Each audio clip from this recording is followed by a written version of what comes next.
Mayong gabi ka natong tanan, anya kita karon sa Balay Alampuanan sa Missionary of the Sacred Heart of Jesus in joining the Christian nation in celebrating the Holy Week. Ang pagpasakit sa atong Ginoong Dios diin ang atong balang instrumento maghimo siya usa ka bahin nga diin usa ka bahin sa 7 palabras about sa mahal nga Birhen Maria, ang ikatulong pulong nga nag-ingon Anaa. Ang ikatulong pulong Ecce Filius Tuus Ecce Mater Tua. meaning to say that anak ania ang imong inahan, inahan ania ang imong anak. O kana pagabatbaton sa atong instrumento, the founder of the Missionary of the Sacred Heart of Jesus, none other than the instrument, Tita Noli. Go. Sa ngalan sa Amahan, sa Anak, ug sa Diyos, sa Espiritu Santo. Amen. Ikatulong pulong Ecce Filius Tuus Ecce Mater Tua. Juan 19, 26, 27. Anaa ang anak mo, anaa ang inahan mo. Pagkatahong sa limutan sa testamento ni Ginoong Jesucristo, pagkadato ang panulundon, magibili ni Antong Amahan ni Himalatyon sa mga laot na kaliwat ng anak ni Adan. Gibinlan na kita sa perdon, sa lawas sa mga berdugo. Gibinlan na kita sa paraiso sa kamot sa usa ka kawatan. Apan mga Kristiyanos, wala pa matagbaw katong kasing-kasing nga manungo. Wala pa gayon mabaw, may hatag pa ang mawalay bili.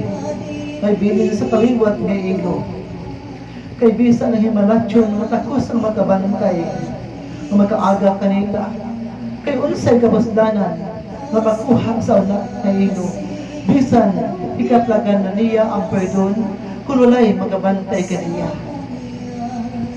Unsang niyang makuha bisan mabawi na niya ang liyabi sa kabulahanan na nagpildi sa unang ginikanan. Nga bisan nagising-gisi na ang sentensya sa kamatayon, kung daotan ang iyang pagkabutang o kaliwat nga laot, tao nga maluya walay sa likanan. Sa kanunay nagakalunod ka sa kiladman ng dagat, sa kalibutan o nakahiunlod ka sa kadautan. Apan si Jesus nga imong amahan, bisan mahimalatyon wala malimot mo ini, ug ang tao dili na mailong at wakos, ug dili kawadaan sa panabang sa iyo ka. Nakita ba ninyo, mga Kristiyanos kanang babae sa ilan sa krus? Nagatindog ug nagatungo, ingon sa usa ka bato nga wala mapadpad sa kusog nga hangin. Nabisan niya kasing-kasing nga lumsan sa lahod sa kapaitan.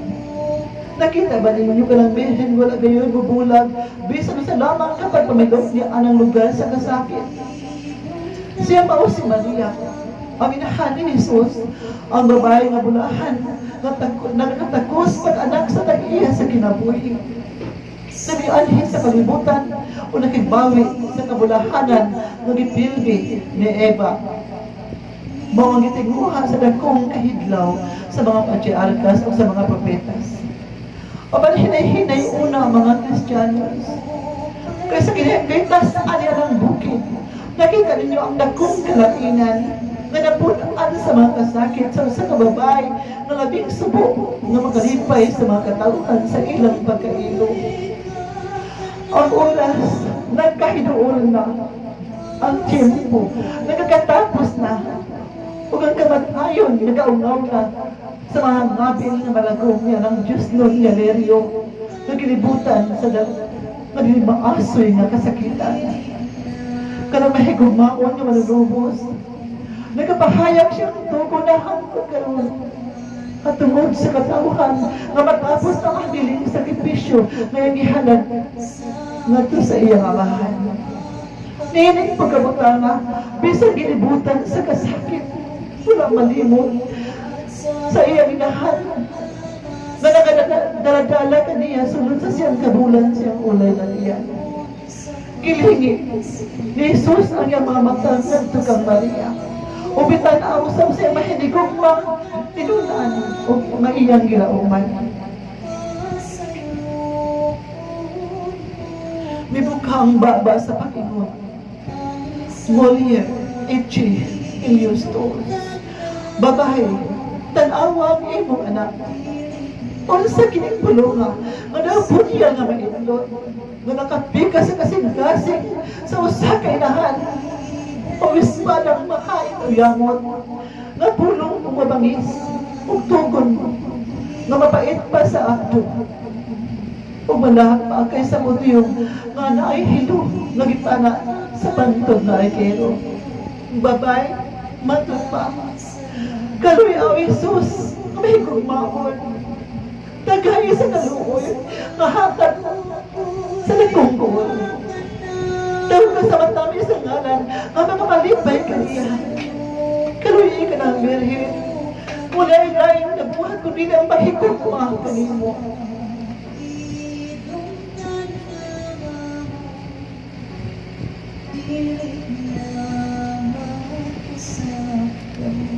Kaluy ka ng dayna.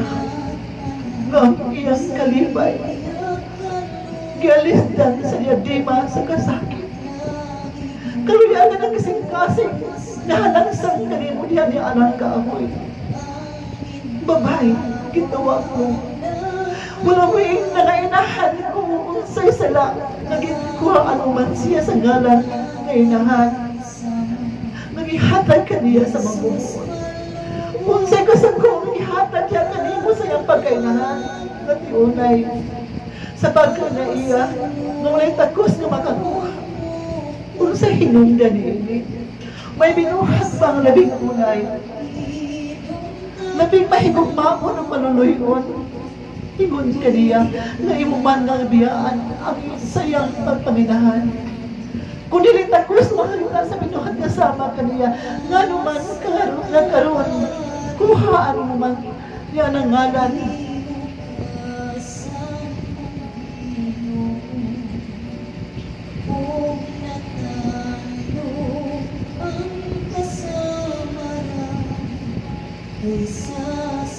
Alam ka ninyong mga inahan.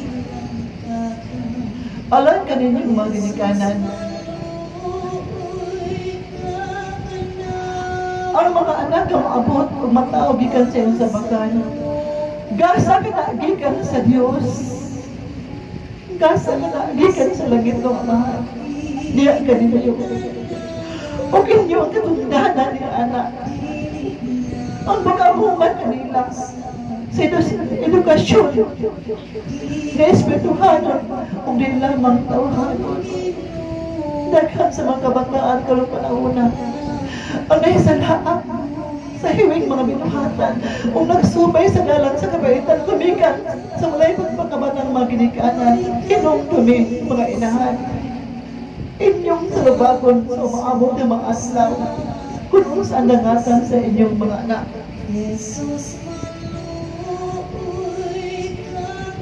Anong gitawag mo man siyang babae? Wala mo tao ka na inahan ko. Bibiya ba siya kanimo? Nagpanganak kanimo, kuto, pagkasakiton. Wala ka ba niya anak sa Belen? Wala ka ba niya unungi sa iyong mga kalisdanan? Kutot pa ka na atong hangtod karon, magiganda mo man lamang siyang babae. Karon mabulan ka na kanina. Karon ang naman mo agaw na sa kapika sa iyang kasing-kasing. Gitawag mo lamang mo babae.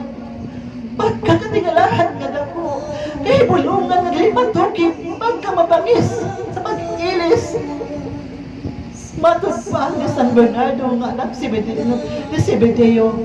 Gikan lang anak sa Diyos, ang tinus-anak imong maestro. Uberahin nga masulungkot, tagos mong dawaton ka ng pagtawag kanimo babay.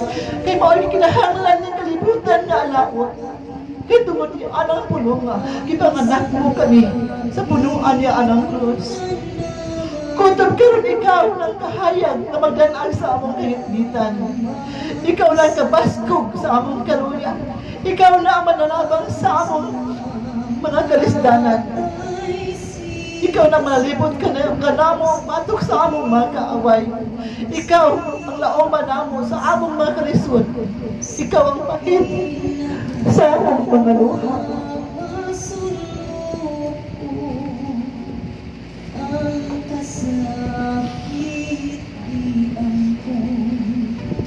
Etchin Helios doon, mga taong alaot, hinugay na kamo sa inyong pagkasuko. Hinugay na kamo sa inyong pagpakaroon ng ignon. Kung sa iyong pagpaghumaw na kamo mailo, kaya naami bukana ang bakba ni Jesus sabi, huwag ingon ni San Juan, Etchin, matay tuwa. Ano ang babae nga bantog? Ang babae nga ganahanan nga pinili-ilis kang Eva nga makasala nga inahan. Siya mao nagkaroon ang imong inahan. Inahan na bendeta, santa sa mga pinili. Hipusaw, kipigi ka ng mahal nga kabilin.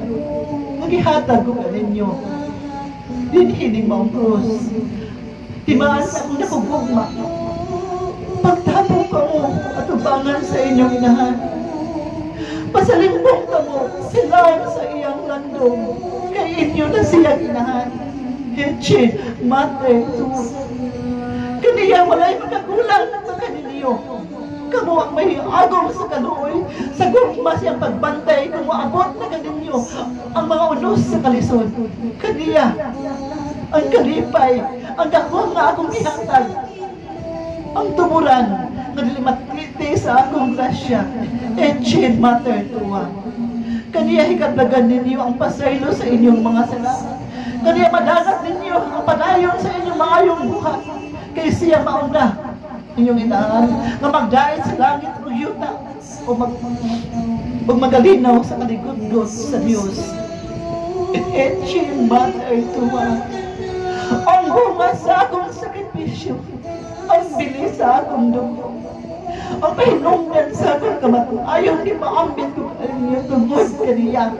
Kay siya mawang kanal, nga lagi alam sa akong grasya, pagkutom karon, ilhunin niyong kainahan, higugmaon, tahuron, pasinunggan ninyo ingon sa akong pagpasinungog. Paghigugmaw, pagtahod, ngadto kaniya, kay mao ka na ang inyong inahan nga mananabang sa inyong mga kalisod. Etche, mater tuwa. Karon mga Kristiyano, di ta pagusikan kini mahal nga kabilin. Si Maria aton na kay inahan. Unsay tagkustang kahadlokan. Unsay tagkustang tingulhapon. Nan inahan namo nga masulubon. Wala na kami takos pangayon kanimo. Kundi ang imong panabang dinhining walong kaluhaan. Isipon mo na kami nga mga anak. Ug tungod niya anak imong mga kasakit. Naghaan mo kami sa grasya. Kaya kapadayon na mo ang pagkuman sa among pagkanak. Aron kung maabot na kadtong makalilisa nga oras sa among kamatayon, makadungog kami sa imong matamis na pulong. Adi ako, inyong inahan, ichimas tuwa. Dahil ko ng Diyos, sa ngalang samahan sa anak, o sa Diyos, ng Espiritu Santo. Amen.